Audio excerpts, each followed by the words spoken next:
Hello, everyone. I have a lot of questions to the international community, particularly to the prominent members thereof, such as the US and France. Let me show you what I mean. Despite being pounded in the Ukrainian east, Russia continues shelling civilian targets, including the recently liberated city of Kherson, basically rendering it unlivable at this time. There are a few Russians who are sort of maybe kind of starting to speak up and trying to talk their children out of going to war in Ukraine, such as the gentleman described in this article by BBC. He tried to reason with his son, tried to talk to him and tried to basically talk him out of going to Ukraine to fight.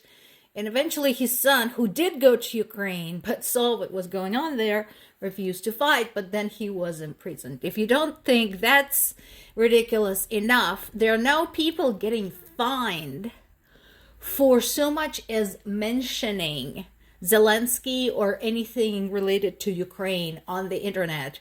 For example, this is not a joke, not a fake. A guy had a dream about Zelensky, which he talked about on Instagram, and he was fined.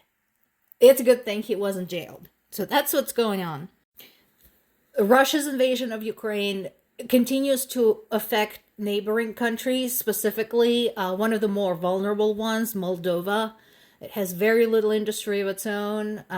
Sadly, one of the sites of the biggest sex trafficking operations in Europe.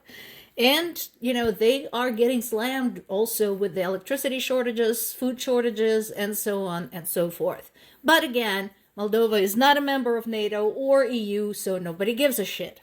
And remember, some time ago, I told you about a Zambian student who was imprisoned in Russia and, as part of prisoner draft, got sent to fight in Ukraine and was killed there. So his body has been returned to his family in Zambia. So this is all happening.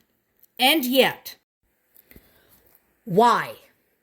So US had joined France in saying that Russian athletes should be allowed in the Paris Olympics in 2024. Why?